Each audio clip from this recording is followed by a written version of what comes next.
जय माता दी, जय मां ललितांबिका। कैसे हैं आप सभी? मैं उम्मीद करता हूं आप सभी स्वस्थ होंगे और आनंदित होंगे। भगवती जगदम्बा की कृपा आप और आपके संपूर्ण परिवार पर निरंतर बरस रही होगी। तो आज जो हम जानकारी लेके आए हैं वो इस विषय पर लेके आए हैं कि बहुत से भाई बहनों का एक प्रश्न होता है कि भैया क्या भक्ति पर्याप्त है या हमें तंत्र साधनाएं भी करनी चाहिए? क्या भक्ति से सब कुछ प्राप्त हो सकता है या हमें साधनाओं की तरफ भी अग्रसर होना चाहिए? और वैसे भक्ति और तंत्र साधना में अंतर क्या है? भक्ति किसको करनी चाहिए और तंत्र साधनाओं में किसको जाना चाहिए? सामर्थ्य के अनुसार आप किस तरफ जा सकते हैं? तो आज की वीडियो में ये संपूर्ण जानकारी है, इसलिए वीडियो को ध्यान से देखें, पूर्ण रूप से देखें। जानकारी पसंद आए तो वीडियो को लाइक कर दें, कमेंट में जय माता दी लिखें। चैनल पर आप पहली बार आए हैं तो चैनल को सब्सक्राइब कर लें, क्योंकि मैं इसी प्रकार की रोचक और ज्ञानवर्धक जानकारी लेके आता रहता हूं। तो आइए वीडियो शुरू करते हैं। देखिए, बहुत से लोग माँ की साधना करना चाहते हैं, लेकिन सबसे बड़ा भ्रम उनके मन में यही होता है कि मैं भक्ति करूं या तंत्र साधना करूं, मैं कौन से मार्ग से माँ की तरफ बढ़ूं जिससे मुझे सब कुछ प्राप्त हो।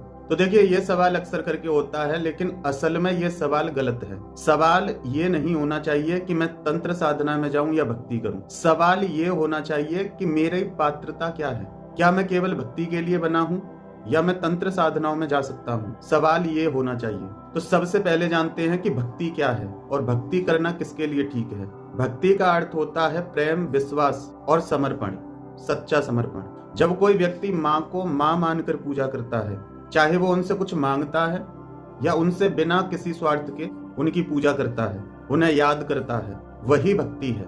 भक्ति में क्या होता है? देखिए, भक्ति में अक्सर भावना प्रधान होती है। भक्ति में ना विधि आवश्यक होती है, न अनुशासन आवश्यक होता है। भक्ति में केवल भावना प्रधान है, प्रेम, समर्पण ये प्रधान होते हैं। किसी भी प्रकार का कोई कठोर नियम नहीं होता है कि ये नियम फॉलो करना ही पड़ेगा। कोई गलती हो भी जाए, वैसे तो भक्ति में गलती की कोई गुंजाइश ही नहीं है, क्योंकि भक्ति प्रेम और समर्पण का मार्ग है। लेकिन फिर भी कोई ऐसा अपराध हो जाए जो क्षमा योग्य नहीं है, लेकिन व्यक्ति भक्त है, तो माँ उसको क्षमा भी कर देती है। उस पाप कर्म को उसके सामने लाके उसको नष्ट करवा देती हैं, उसका प्रायश्चित करवा देती हैं, और छोटी मोटी गलतियों पे माँ स्वतः ही क्षमा कर देती हैं। भक्ति में किसी भी प्रकार का कोई डर नहीं होता है कि हम ये नहीं करेंगे तो ये हो जाएगा। भक्ति में केवल और केवल अपनापन होता है कि ये मेरी माँ है, मैं इसका बच्चा हूँ, बीच में क्या है मैं नहीं जानता। ये है भक्ति। और इसीलिए भक्ति में माँ पालन करने वाली बनती है, भक्त का पालन करती है, उसके परिवार का लालन पालन करती हैं, उसके जीवन में छोटी मोटी कोई समस्या है उनको दूर करती रहती हैं, उस पर कृपा करती रहती हैं, उसको दुलारती रहती हैं। तो भक्ति में माँ भक्त का पालन करती हैं। देखिए, केवल भक्ति किन लोगों के लिए श्रेष्ठ है? केवल भक्ति गृहस्थियों के लिए श्रेष्ठ है। जो गृहस्थ आश्रम में है, ज्यादा कुछ नहीं कर सकते, उनके लिए भक्ति श्रेष्ठ है। जो डरता है उसके लिए भक्ति श्रेष्ठ है। अब भक्त के जीवन में संकट आया, और आजकल का भक्त जो है वो आप सभी जानते हैं किस प्रकार के भक्त हैं, तो वो डगमगा जाते हैं, वो घबरा जाते हैं। इसलिए डरपोक के लिए साधना नहीं है। जो मानसिक रूप से कमजोर है, जिसका मन उसको विचलित कर देता है, वो अपने मन को एक जगह स्थिर नहीं कर सकता, तो ऐसे लोगों के लिए भक्ति ही श्रेष्ठ है। जिन व्यक्तियों को तंत्र शास्त्र या मंत्र विधियों का ज्ञान नहीं है, तो ऐसे व्यक्तियों के लिए भक्ति ही श्रेष्ठ है। अब बात करते हैं कि तंत्र साधना क्या है। तो तंत्र का अर्थ है शक्ति को जगाने की विधि, भक्ति का अर्थ है माँ को जगाने की विधि, और तंत्र का अर्थ शक्ति को जगाने की विधि, मतलब उनकी शक्ति को जगाना है। केवल यहाँ पे माँ वो करुणामयी दयावान नहीं चाहिए, यहाँ पे वो शक्तियों के साथ चाहिए कि यदि संकट आए तो माँ उस संकट से हमें निकाल सके। भक्ति में आपको थोड़ा बहुत आराम लग सकता है, आपके जीवन में जो कष्ट आ रहे हैं, माँ के दुलार से आप उनको सहन कर सकते हो, लेकिन उनको हटा नहीं सकते, उनसे बच नहीं सकते। लेकिन तंत्र में इसके विपरीत होता है। तंत्र में आपको दुलार मिले, थपकी मिले, प्यार की या ना मिले, लेकिन तंत्र दवा की तरह कार्य करता है। यदि कोई रोग आया तो उसको काटने के लिए तंत्र सर्वोपरि है, वो उस संकट से निकाल सकता है, क्योंकि वहां पर जो माँ है या कोई भी देव है वो अपनी शक्तियों के साथ जागृत होते हैं। इसीलिए तंत्र में भावना से ज्यादा नियम आवश्यक होता है। नियम जो है साधना का वो आपको निभाना पड़ेगा, वो आपको करना पड़ेगा। भक्ति में नियम की आवश्यकता नहीं है, लेकिन तंत्र साधना में नियम बहुत आवश्यक है, अनुशासन आवश्यक है, और खुद के अंदर ऊर्जा होना आवश्यक है। क्योंकि तंत्र में भावना कार्य नहीं करती है, तंत्र में नियम, अनुशासन और ऊर्जाएं काम करती हैं। यहाँ केवल माँ को माँ नहीं माना जाता है, बल्कि यहाँ उनको शक्ति स्वरूपा माना जाता है। तंत्र साधना में क्या आवश्यक होता है? तो तंत्र साधना में शुद्ध मंत्र होना आवश्यक है। यदि आपका मंत्र अशुद्ध है तो आपको कोई फल नहीं मिलेगा। यहाँ आपका भाव नहीं देखा जाएगा कि आपने तो अपनी भावना से किया है, अब मंत्र में गलती हो गई तो क्या बात है। नहीं, ऐसा नहीं होगा, क्योंकि ये साधना है, ये भक्ति नहीं है। यहाँ तुम माँ को शक्तियों सहित जगा रहे हो, केवल माँ का प्यार नहीं पाने की इच्छा है। यहाँ माँ को आप शक्तियों के साथ उनका आवाहन कर रहे हो कि माँ आइए और जो मैं कर्म कर रहा हूँ इसके फलस्वरूप मेरी रक्षा कीजिए, मुझे शक्ति प्रदान कीजिए। सही यंत्र का होना आवश्यक है यदि आप तंत्र साधना वास्तव में कर रहे हैं, क्योंकि बिना यंत्र के कोई भी ऊर्जा बिखर जाती है। लेकिन जब एक यंत्र के माध्यम से साधना चलती है तो सारी जो ऊर्जा उत्पन्न होती है, जो जागृति है, वो उस यंत्र में होती है। यंत्र माँ का एक तरह से निवास स्थान है, उनका शरीर है यंत्र। मंत्र उस शरीर की चेतना है। तो यंत्र और मंत्र दोनों आवश्यक है। यदि आपके पास यंत्र है और आप यंत्र पर साधना करते हैं तो आपकी जो ऊर्जा है वो सभी यंत्र में बिंदु पर केंद्रित होगी, वह आसपास बिखरेगी नहीं, जिसके कारण आपके परिवार को कष्ट नहीं होगा। तो शुद्ध मंत्र और सही यंत्र ये आवश्यक है साधना में। और निश्चित आसन आवश्यक है। जैसी साधना है उसी प्रकार आसन आवश्यक है, क्योंकि किसी साधना में ऊन का आसन चलता है, किसी में कुशा का आसन चलता है, किसी साधना में कंबल का आसन चलता है, किसी साधना में सब का आसन चलता है। आसन निश्चित है, बिना आसन के आप साधना नहीं कर सकते। तंत्र में निश्चित माला आवश्यक है, जैसी साधना वैसी माला। किसी में रुद्राक्ष की माला चलती है, किसी में लाल मूंगे की माला चलती है, किसी में लाल चंदन की माला चलती है, किसी में स्फाटिक की माला चलती है, किसी में तुलसी की माला चलती है। तो इस प्रकार से जो साधना है उस प्रकार से निश्चित माला होना आवश्यक है। किसी में हल्दी की माला चलती है। शुद्ध मंत्र, सही यंत्र, निश्चित आसन, निश्चित माला, साथ में ब्रह्मचर्य, ये बहुत आवश्यक है। यदि ब्रह्मचर्य का ध्यान नहीं रखा जा रहा है तो आपको साधना का फल नहीं दिखाई देगा, क्योंकि हमें उस ऊर्जा को नीचे बहाना नहीं है, हमें उस ऊर्जा को ऊपर उठाना है, अपने चक्रों में स्थापित करना है। तो वहां ब्रह्मचर्य बहुत आवश्यक है। और बहुत से लोग प्रश्न भी करते हैं कि इतने दिन हमें ये करेंगे, क्या हमें ब्रह्मचर्य का पालन करना है? तो देखिए, यदि आप विधि से कोई भी कार्य कर रहे हैं तो वहां ब्रह्मचर्य आवश्यक होता है। चाहे आप केवल 40 की साधना ही क्यों नहीं कर रहे हैं, वहां भी ब्रह्मचर्य आवश्यक है। लेकिन आप दैनिक पूजा कर रहे हैं, 2 मिनट, 5 मिनट, 10 मिनट, 15 मिनट, जितना भी आपको समय मिलता है, आप सेवा कर रहे हैं भगवान की, तो वहां देखिए कोई इतना आवश्यक नहीं है, क्योंकि भक्ति ज्यादातर गृहस्थ लोग ही करते हैं, जिनका परिवार होता है। तो वहां ब्रह्मचर्य की इतनी आवश्यकता नहीं होती है। लेकिन यदि वहां भी रखा जाए तो और उत्तम है भक्ति आपकी। और तंत्र में क्या चाहिए? तंत्र में जो व्यक्ति तंत्र साधना कर रहा है वो भय मुक्त हो, किसी भी प्रकार का भय ना हो, क्योंकि तंत्र साधना में आपके सामने कुछ भी आ सकता है, कुछ भी, क्योंकि नहीं पता शक्ति किस प्रकार आपकी परीक्षा लेगी। जो आपकी कमजोरी होगी उसी पर वार करती है। यदि मान लो आप सर्प से डरते हो और आप देवी की तंत्र साधना करने बैठ गए तो आपकी परीक्षा भी सर्प को भेजकर ही ली जाएगी, क्योंकि माँ आपके सभी डरों को बाहर निकालती है। जिसको जिस भी चीज से डर लगता है उस चीज के ही रूप में परीक्षा सामने आ सकती है। इसलिए भय मुक्त जो साधक है वही तंत्र साधना कर सकता है, जिसका मन स्थिर हो, उसके अंदर आत्मविश्वास हो। क्योंकि यदि कोई कर्म आप करोगे तो उसमें मन को साध के ही कोई कर्म आप कर सकते हैं। और यदि आप मन को एकाग्र नहीं करोगे तो चाहे आप कितनी भी बड़ी सिद्धि को हासिल कर लो, लेकिन आप उससे कार्य नहीं ले पाओगे। मन का स्थिर होना आवश्यक है। और सबसे इंपॉर्टेंट, गुरु कृपा बहुत आवश्यक है। गुरु के द्वारा दी हुई साधना ही करनी चाहिए। गुरु मंत्र का जाप आवश्यक है साधना के साथ में, जिससे कि आपकी रक्षा हो और आपकी वो साधना सफल हो, क्योंकि उसमें गुरु की शक्ति समाहित है। क्योंकि तंत्र में सुरक्षा की बहुत आवश्यकता होती है, क्योंकि तंत्र में माँ दुलार करने के लिए नहीं आती हैं। माँ से आप कुछ मांग रहे हो और कुछ ऐसा मांग रहे हो सबसे अलग है। तो माँ आपकी पात्रता देखती, जो आप मांग रहे हो क्या आप उसको संभाल सकते हो। तो इसके लिए माँ परीक्षा भी लेती है। यहाँ पर माँ परीक्षा लेने वाली शक्ति बन जाती है। अपनी योग्यता साबित करो, अपनी पात्रता साबित करो और प्राप्ति करो। सबसे बड़ा अंतर क्या है भक्ति और तंत्र में? भक्ति भावना प्रधान है, वहीं पर तंत्र विधि प्रधान है। तंत्र में विधि आवश्यक है। भक्ति में छोटी मोटी गलती हो जाए माफी मिल जाती है, लेकिन तंत्र में छोटी सी भी गलती बहुत भारी पड़ सकती है।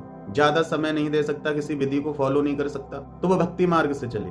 भक्ति एक सरल मार्ग है जिस पर हर कोई चल सकता है, हर कोई कर सकता है। लेकिन तंत्र साधना एक कठोर मार्ग है। यहाँ ये नहीं चलेगा कि आज मन नहीं है कल कर लेंगे, भगवान तो सब जानता है, भगवान तो घट घट की देखता है। यहाँ ये नहीं चलेगा। अगर तंत्र साधना करने बैठे हो तो नियम अपनाना पड़ेगा, नियम का पालन करना पड़ेगा, अन्यथा दुष्परिणाम के लिए तैयार रहना। भक्ति में सुरक्षा अधिक मिल जाती है। सुरक्षा अधिक क्यों मिल जाती है? क्योंकि यहाँ किसी भी प्रकार की परेशानी होने की संभावना नहीं है। यहाँ आप किसी से छेड़छाड़ नहीं कर रहे हो, यहाँ केवल अपने भाव प्रकट कर रहे हो आप। तो यहाँ किसी दिग्बंध की आवश्यकता नहीं है, किसी आसन कीलन की आवश्यकता नहीं है, किसी भी विधि विधान की आवश्यकता नहीं है। तो भक्ति सरल मार्ग है, लेकिन तंत्र मार्ग जोखिमों से भरा है। यदि आपके गुरु सक्षम हैं और आप अपने गुरु के वचनों का मान रखते हुए उनकी हर बात को ध्यान रखते हैं, उनकी बताई हुई विधि अनुसार ही आप उस साधना को करते हैं, तो आप पार हो सकते हैं। अन्यथा कहीं से देख के, किसी किताब में से देख के तंत्र की प्रैक्टिस करना आपके लिए जोखिम भरा हो सकता है, क्योंकि यहाँ कोई करुणा नहीं जगाई जा रही है, यहाँ शक्ति को जगाया जा रहा है। शक्ति को साधने की सामर्थ्य साधक के अंदर होनी चाहिए, अन्यथा वही शक्ति उसके लिए विनाशकारी सिद्ध होती है। भक्ति में माँ का वात्सल्य मिलता है, प्रेम मिलता है, लेकिन तंत्र में माँ की शक्ति मिलती है। माँ शक्ति देती है, ये लो शक्ति, तुम इसके पात्र हो। यदि कोई गलत करता है तो उसको दंड देने का अधिकार है, लेकिन भक्ति में आप किसी के लिए बुरा नहीं कह सकते, किसी को दंड नहीं दे सकते।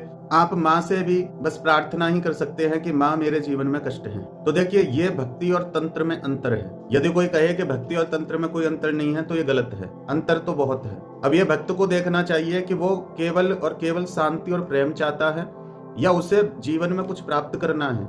रही बात मुक्ति की, तो देखिए मुक्ति तो तंत्र से भी होगी और मुक्ति भक्ति से भी हो जाएगी, यदि श्रेष्ठ हैं अपनी अपनी जगह दोनों।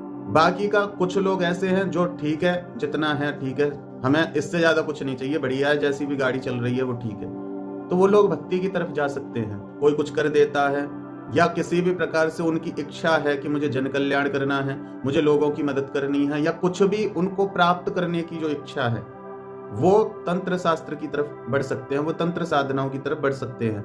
लेकिन जिनको कुछ चाहिए नहीं, जिनकी सारी अभिलाषा पूर्ण हो चुकी है, उनकी कोई इच्छा नहीं है, वो भक्ति भाव में जा सकते हैं। लेकिन यहाँ दोबलापन नहीं चलेगा कि वैसे आप सब चीज विधि विधान से करने बैठ गए, संकल्प ले लिए कि मैं इतने दिन ये करूंगा या वो करूंगा, या किसी गुरु से आपको साधना प्राप्त हुई, आपने उनके बताए अनुसार सब विधियों को फॉलो किया, लेकिन बीच में आपका थोड़ा बहुत जाप छूट गया या कोई समस्या आ गई और फिर वहां आपने कहा कि माँ तो सब जानती है, माँ कुछ नहीं कहेगी, अब नहीं, फिर कर लेंगे इस साधना को।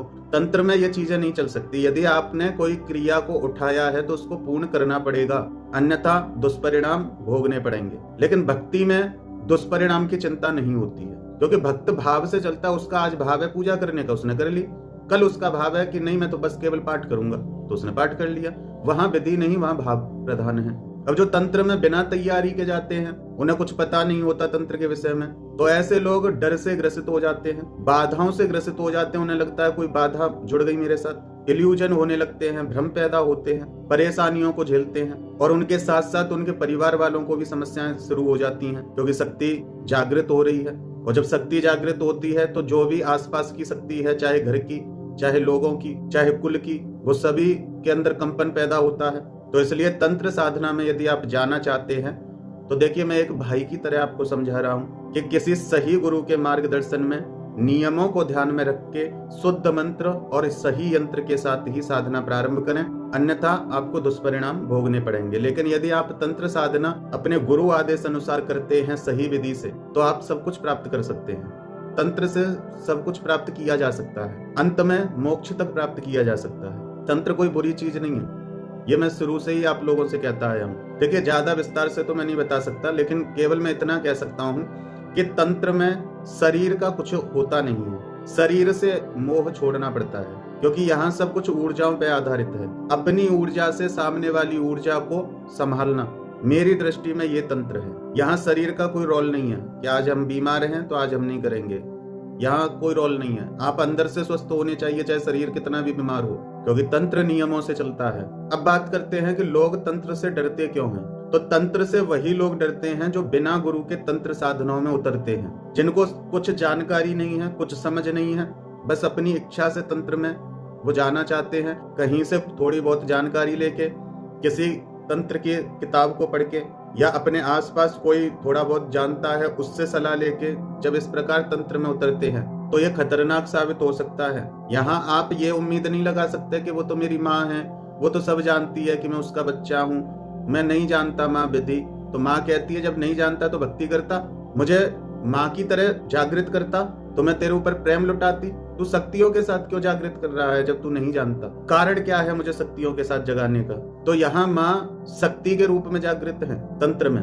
यहाँ केवल उसको माँ नहीं कह सकते कि कोई गलती हो जाएगी तो माँ देख लेगी, नहीं कह सकते, क्योंकि यहाँ जो माँ भक्ति में प्रेम लुटा रही थी वही माँ तंत्र में पूर्ण वेग में होती है, पूर्ण शक्तियों के साथ होती है। वो परखती है, वो जांचती है, वो पात्रता को देखती है, तब जाके कुछ प्रदान करती है। और भक्ति के बिना शक्ति को जगाने की कोशिश कभी कभी भारी पड़ जाती है। जो नियमों को तोड़ देते हैं, अहंकार आ जाता है, तब शक्ति ऊपर उठने के बजाय व्यक्ति के मन में और उसके घर में अशांति का कारण बनती है। जो सही साधक है वो ये बात जानता है कि तंत्र के बिना भक्ति अधूरी है, क्योंकि एक भक्त सही जब भक्ति में आता है, भगवान के लिए समय निकालता है, तो वो भी तंत्र मार्ग से ही चलता है, चाहे उसको नहीं पता है। अब सोचो किसी भक्त ने सोच लिया कि आज मैं 108 चालीसा का पाठ करूंगा, आज मेरे पास टाइम है, तो ये क्या, ये साधना ही तो है। किसी ने सोच लिया कि मैं 5 माला 11 माला रोज जाप करूंगा। तो जब भक्ति भाव से थोड़ा सा विधि में जाने लगती है तो ये तंत्र ज्यादा श्रेष्ठ होता है।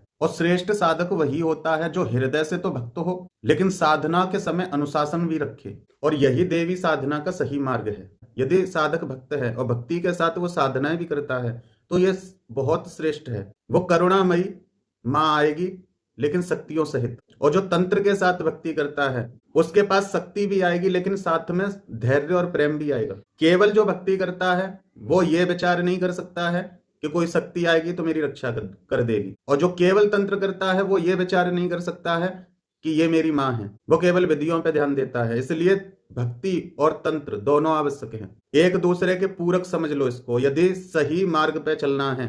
भक्ति प्लस तंत्र, अंतर क्या है दोनों में वो भी मैंने आपको बता दिया। लेकिन यदि आप दोनों को साथ लेके चलते हैं कि आप हृदय से तो माँ को प्रेम करते हैं और उसी माँ की आप साधना कर रहे हैं, तो माँ पूर्ण जागृत होती हैं। वो आपके दुखों का भी नाश करती हैं, वो आपको कुछ प्रदान भी करती हैं आपकी योग्यता अनुसार, और वो आपके ऊपर करुणा भी करती हैं। तो ये मार्ग ज्यादा श्रेष्ठ है कि हृदय में भक्ति और जीवन में अनुशासन, साधना में विधि नियम। और बहुत से लोग ऐसे होते हैं, आपने देखा होगा कि महीने में 1-2 बार वो साधना कर लेते हैं जिस दिन उनको टाइम मिलता है। कोई 108 हनुमान चालीसा पाठ कर रहा है, कोई 51 माला जाप कर रहा है, कोई 108 माला जाप कर रहा है। तो इस प्रकार भक्ति के साथ जब साधना चलती है तो ये पूर्ण कहलाती है। और केवल आप साधना ही करना चाहते हो, वैसे भक्ति नहीं करना चाहते, तो वहां विधि बहुत आवश्यक है और साथ में गुरु बहुत आवश्यक है। अब और बात करते हैं कि किसको क्या करना चाहिए। अगर आप डरते हैं, आपका मन अशांत रहता है, आपका परिवार है, आपके ऊपर जिम्मेदारियां हैं, रात को घर आते हैं, खाना पीना खा के सो जाते हैं, आपको नहीं इतना टाइम मिलता है, तो सिर्फ आप भक्ति करें, जैसी भी आपसे बन जाए, 2 मिनट 5 मिनट जितना भी आपको समय मिल जाए। और अगर आप नियम को निभा सकते हैं, आप समय दे सकते हैं, विधियों का पालन कर सकते हैं, आपकी इंद्रियों पर नियंत्रण है, सही गुरु का मार्गदर्शन मिलता है, तो आप साधना कीजिए। यदि माँ का प्रेम चाहिए तो शुद्ध भक्ति पर्याप्त है, और माँ की शक्ति चाहिए तो साधना आवश्यक है, और दोनों ही चाहिए तो तंत्र साधना के साथ भक्ति भी आवश्यक है। तो आप समझ गए होंगे तंत्र और भक्ति में क्या अंतर है, किसको क्या करना चाहिए, कौन तंत्र की तरफ जा सकता है और कौन व्यक्ति भक्ति की तरफ जा सकता है। तंत्र और भक्ति दोनों एक हों तब क्या प्राप्त होता है, और भक्ति तंत्र एक हों तो क्या प्राप्त होता है, और दोनों को अलग अलग कैसे किया जा सकता है। तो आज की वीडियो में ये संपूर्ण जानकारी मैंने आपको दी। मैं उम्मीद करता हूं कि मेरे द्वारा दी हुई जानकारी आपको समझ में आई होगी, पसंद आई होगी। जानकारी पसंद आई है तो वीडियो को अन्य लोगों तक शेयर कर दें। तो फिर मिलते हैं अगली वीडियो में नई जानकारी के साथ। तब तक अपना और अपने परिवार का ध्यान रखें, भगवान की भक्ति करें, निरंतर भक्ति पथ पर आगे बढ़ते रहें। जय माता दी, जय मां ललितांबिका।